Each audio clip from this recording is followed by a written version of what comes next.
Welcome to the budget session. Thank you for joining us today. This is actually our first physical program. So I'm really grateful for all those who could join. And and I must compliment the IMC team for putting it up together. So we're looking forward. I was told about 30 seconds to the budget. So we're looking forward, and then we'll have some deliberation over that after the budget, and that will be followed by lunch, which is in the library. Thank you. Please माननीय सदस्य please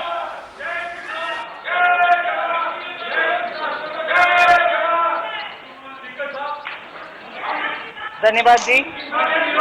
honourable आपको बोलने का मौका दूंगा budget के बाद माननीय वित्त मंत्री ji. Honourable speaker, I present the budget for the year 2021-2022. As introduction, Honorable Speaker, the preparation of this budget was undertaken in circumstances like never before. We knew of calamities that have affected a country or a region within a country, but what we have endured with COVID-19 through 2020 is sui generis. When I presented the budget 2020-2021, we could not have imagined that the global economy, already in throes of a slowdown, would be pushed into an unprecedented contraction. We could not have also imagined then that our people, as those in other countries, would have to endure the loss of near and dear ones and suffer hardships brought about due to a health crisis. The risk of not having a lockdown was far too high. Within 48 hours of declaring a 3-week-long complete lockdown, the Prime Minister announced the Pradhan Mantri Garib Kalyan Yojana, valued at 2.76 lakh crores, that provided free food grain to 800 million people, free cooking gas for 80 million families for months, and cash directly to over 400 million farmers, women, elderly, the poor, and the needy. Even as a large section of citizens stayed home, milk, vegetables, fruit suppliers, health and sanitary workers, truck drivers, rejects in themselves. The Atmanirbhar packages accelerated our pace of structural reforms, redefinition of MSMEs, commercialization of the mining sector, agriculture and labor reforms, privatization of public sector undertakings, one nation, one ration card, production-linked incentive schemes are some of the notable reforms carried out during this period. Faceless income tax assessment, DBT, and financial inclusion are the others. Today, India has 2 vaccines available and has begun medically safeguarding not only her own citizens against COVID-19, but also those of 100 or more countries. It is added comfort to know that 2 or more vaccines are also expected soon. Honorable Prime Minister launched the vaccination drive by crediting and thanking our scientists. We are ever grateful for the strength and rigor of their efforts. Having said that, we are all reminded time and again that our fight against COVID-19 continues into 2021. Now, just as it happened after the 2 world wars, there are signs that the political, economic, and strategic relations in the post-COVID world are changing. This moment in history is the dawn of a new era, one in which India is well poised to truly be the land of promise and hope. I borrow the words of Rabindranath Tagore. Faith is the bird that feels the light and sings when the dawn is still dark. Faith is the bird that feels the light and sings when the dawn is still dark. In this spirit, I can't help but recall the joy that we as cricket-loving nation felt after the Team India's recent spectacular success in Australia. It has reminded us of all the qualities that we as a people, particularly our youth, epitomize of having abundant promise and the Glad the finance minister has not taken too much cognizance of the fiscal deficit and gone into a higher fiscal deficit than what we had actually predicted. We had thought it would be 7 to 7.5, which has gone to 9.5, and even in the next year, she's talking about 6.8 against the 5% what we were thinking and looking at. So she definitely gone for a growth budget. A lot of emphasis has been given on infrastructure and capital expenses. As we know, any 1 rupee spent on even a rupee spent on capital expenditure has 7 times the multiple factor than spent on a revenue expenditure. So this is something very positive.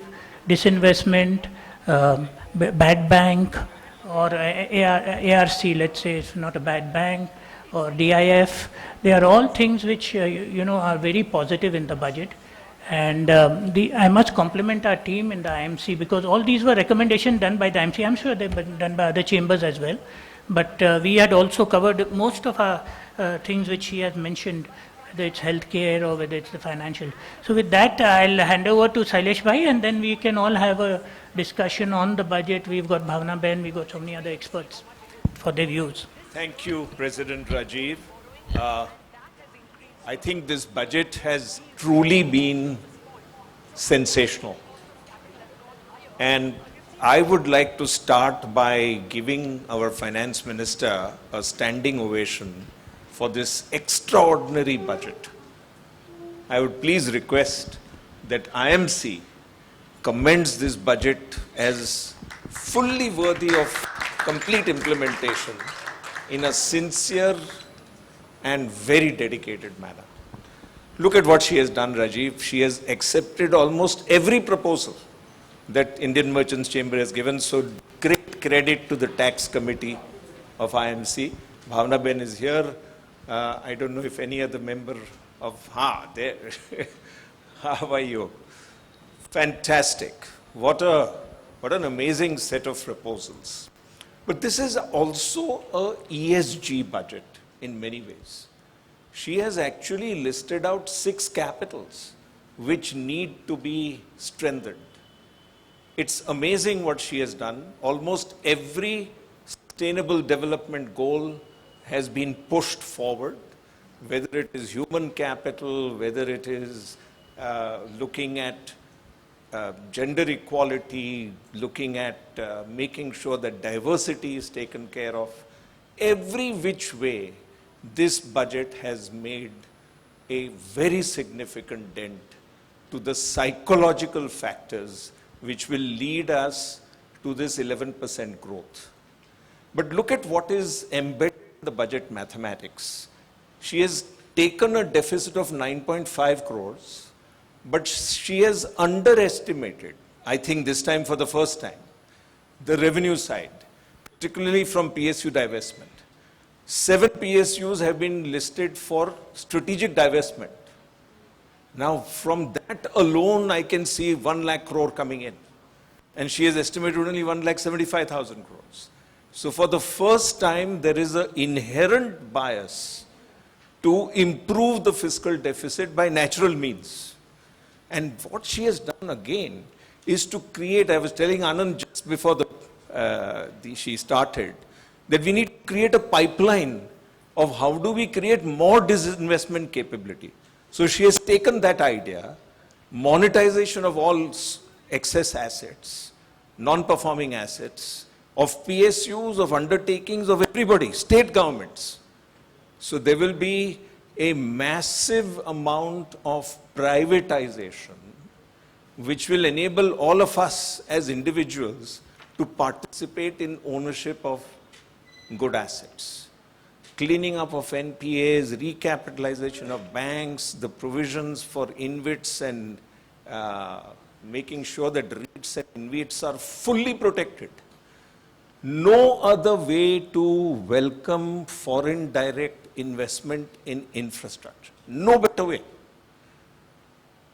I can tell you, as a director of a REIT, that this is an extraordinary way to attract international capital.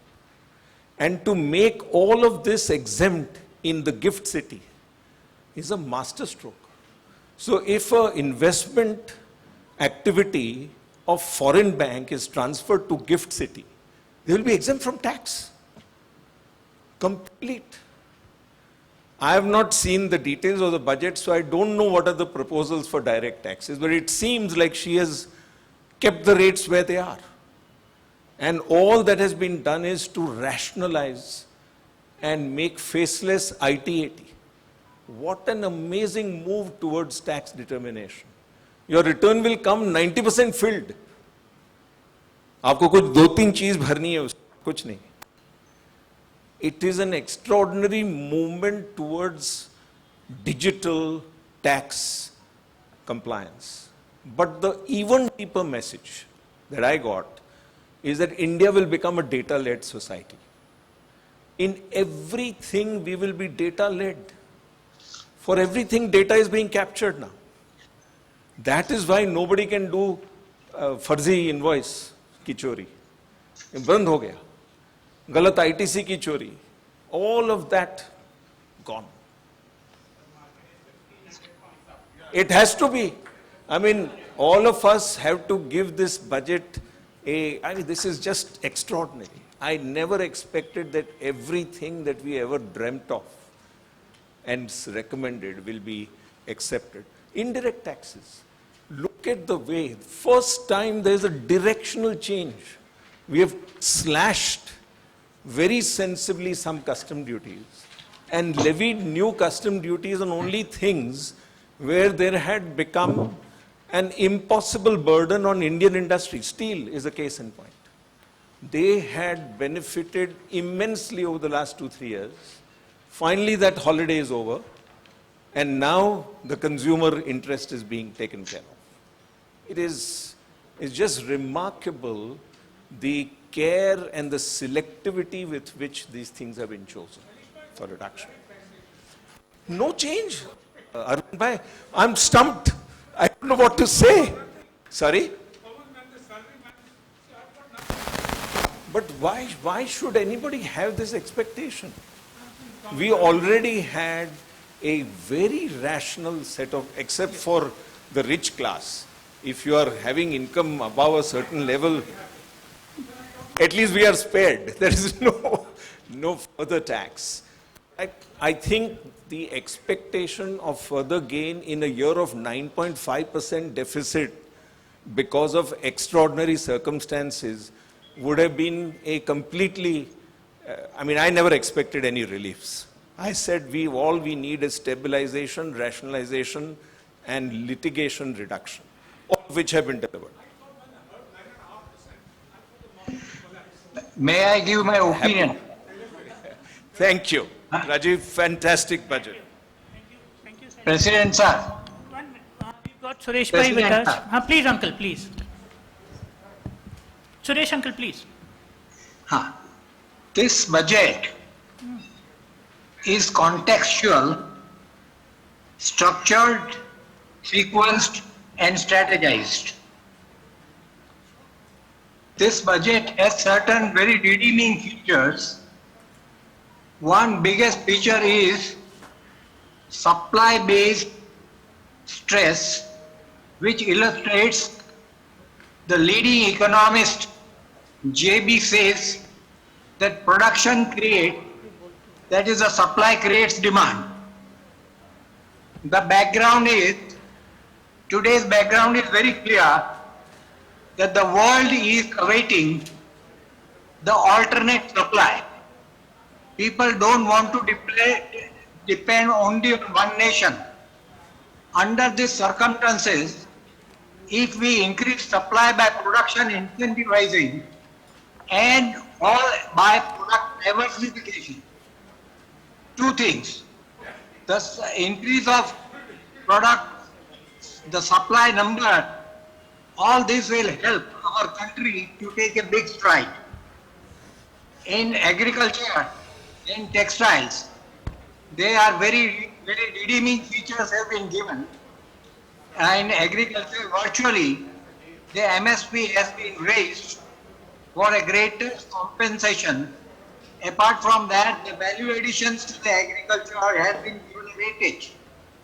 And the most important thing is the textiles has been a neglected sector. Though being one of the largest employer, it has been given a stress.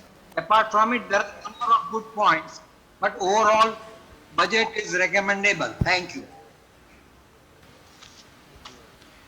I think our president had to leave because he had some live interview with Republic. So, So would anyone want to comment further? Mrs. Doshi, would you like to, any comments from your side? Yeah. Of course, we endorse what President said and what Shailesh Bhai mentioned. It's a great budget, no doubt about it, and lot of investment in infrastructure, which is what we were all looking forward to. And the great thing is there is no cess, COVID cess, which we were all worried about. And in income tax, as Mr. Jolie was mentioning, there is really nothing, no addition, but there is no benefit also. Perhaps, with keeping in mind the expenditure required, we couldn't have expected much more. And the best part is the special incentives from tax perspective for the gift city. That gift city incentive, say leasing, aircraft leasing, it's a huge industry today operating out of Ireland. If lot of that has to shift to India, it will generate significant revenue. Overall activity, huh? Not in terms of tax they are exempting, but other revenue is huge. So good incentives, GST, nothing was expected in any case because it has to be through the council.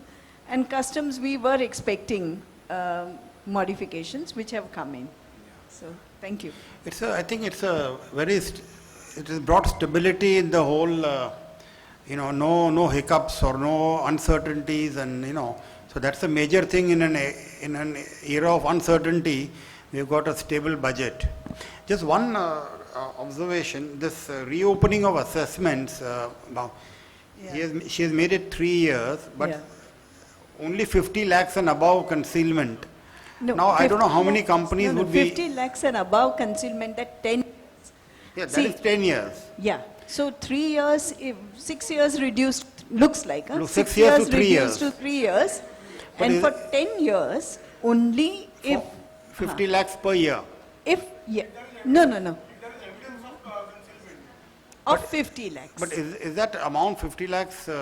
Yes. What Very is small your view amount. on that? Very small It is. amount. Yeah. Somebody's... Will it impact many companies? Direct I don't tax know. committee, anybody is around?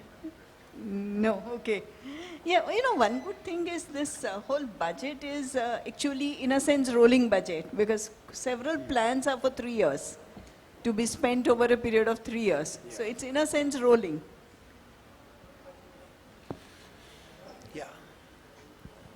Yeah, I would rather say that on the digital, I find it a very, very good movement, because as Shailesh Bhai was mentioning, that India is becoming data-driven with 1.3 billion people, so much of data. So that additional 1,500 crore on the digitization, will really give it a push. And digitization is the vehicle through which the financial inclusion and inclusive growth will happen. Secondly, I think there is a lot of emphasis on the renewable energy, the solar and renewable energy. So I think ESG budget, which again Shailesh Bhai is alluded to, these two things are extremely important. Coming to the banking industry, as I am one of the heads that I wear, I'm a banker. So I think recapitalization of the banks, particularly, and investment in the fintech initiation. So these two things will be extremely important. So I see these positives in the budgets. Thank you, Mahendra. Thank you. Anybody else?